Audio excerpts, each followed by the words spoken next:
মৰমৰ ছাত্ৰ-ছাত্ৰীসকল তোমালোক সকলোকে আমাৰ এই চেনেলটোলৈ পুনৰবাৰ স্বাগতম জনাইছোঁ। বহুতো ছাত্ৰ-ছাত্ৰীয়ে হোৱাটছআপত মেছেজ কৰি হওক বা কমেণ্ট বক্সত ইউটিউবৰ কমেণ্ট বক্সত কমেণ্ট কৰি সুধি আছিলে যে মেট্ৰিক পৰীক্ষাৰ ৰিজাল্টটো আমি কেনেদৰে চাব পাৰিম। গতিকে মই আজি এটা এপ্লিকেশ্যনত কেনেদৰে চাব পাৰিবা একেবাৰে ইজি হয়, যেটো ৱেবছাইটবিলাক ৰিজাল্ট দিয়াৰ লগে লগে হ্যাং হ'বলৈ ধৰে। গতিকে তোমালোকে এটা কাম কৰিবা, প্লে ষ্ট'ৰ ওপেন কৰিবা আৰু সাৰ্চ বাৰত তোমালোকে টাইপ কৰিবা সেবা ৰিজাল্ট 2024 বুলি।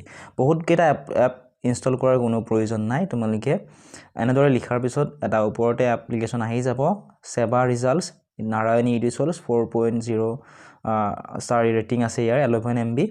এই এপ্লিকেশ্যনটো তোমালোকে ধুনীয়াকৈ ডাউনলোড কৰি ল'বা। এইটো এপ্লিকেশ্যন ডাউনলোড কৰিলে হৈ যাব, এইটো অফিচিয়েল এপ্লিকেশ্যন হয়। ডাউনলোড কৰাৰ পিছত তোমালোকে এইটো ওপেন কৰিব লাগিব।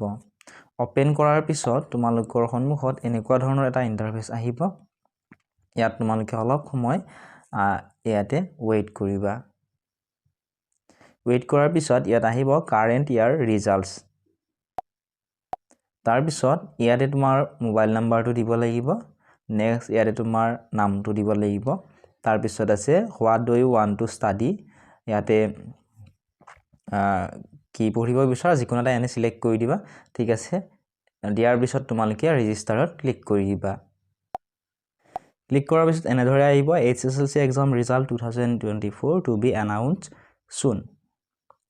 ৰিজাল্টটো যেহেতু এতিয়া দিয়া নাই, ইয়াতে তোমালোকে চাব নোৱাৰিবা। তোমালোকৰ যিদিনাখন ৰিজাল্টটো দিব তোমালোকে এনেকুৱা ধৰণৰ এপ্লিকেশ্যনটো ওপেন হ'ব। ওপেন হোৱাৰ পিছত ইয়াত আহি যাব about board, latest news, career guide, connect with আছ। স্ক্ৰল কৰিব তোমালোকে। স্ক্ৰল কৰাৰ পিছত এনেকুৱা ধৰণৰ ইন্টাৰফেচ এটা আহি যাব। ইয়াতে আছে HSLC HM এক্সামিনেশ্যন ৰিজাল্টছ। ইয়াতে তোমালোকৰ যেটো ৰোল আছে ইয়াতে দিব লাগিব, এন্টাৰ ৰোল, আৰু তাৰ পিছত এন্টাৰ নাম্বাৰ। তোমাৰ নাম্বাৰটো দিব লাগিব। তোমালোকৰ যিখন এডমিট কাৰ্ড আছে তাত ৰোল নাম্বাৰ দুটা পাই যাবা, তাৰ পৰা তোমালোকে ইয়াতে দি দিবা। দিয়াৰ পিছত এন্টাৰ কেপচা, ইয়াতে কেইটামান সংখ্যা থাকিব। এই সংখ্যা কেইটা ধুনীয়াকৈ চাই লিখি তোমালোকে তলত যে আছে গেট ৰিজাল্ট, এই গেট ৰিজাল্টত তোমালোকে ক্লিক কৰি দিব লাগিব। গেট ৰিজাল্টত ক্লিক কৰাৰ লগে লগে তোমালোকৰ সন্মুখত এনেকুৱা ধৰণে ৰিজাল্টটো আহি যাব। ইয়াৰ পৰা তোমালোকে PDF-টো ডাউনলোড কৰি ল'ব পাৰিবা।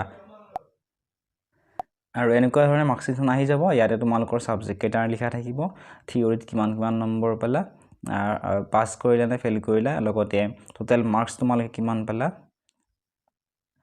ফাৰ্ষ্ট ডিভিজন পালা নে ছেকেণ্ড ডিভিজন পালা, ইয়াতে ধুনীয়াকৈ আহি যাব। ইয়াতে তোমালোকে চাই ল'বলৈ পাৰিবা। এইখিনিয়ে আছিল আজিৰ এই ভিডিঅ'টি। নেক্সট ভিডিঅ'ত মই কোনকেইটা ৱেবছাইটত তোমালোকে ৰিজাল্ট চাব পাৰিবা ইয়াৰ ওপৰত ভিডিঅ' আপলোড কৰি দিম। যদি চেনেলটো ছাবস্ক্ৰাইব কৰা নাই ছাবস্ক্ৰাইব কৰি দিবা।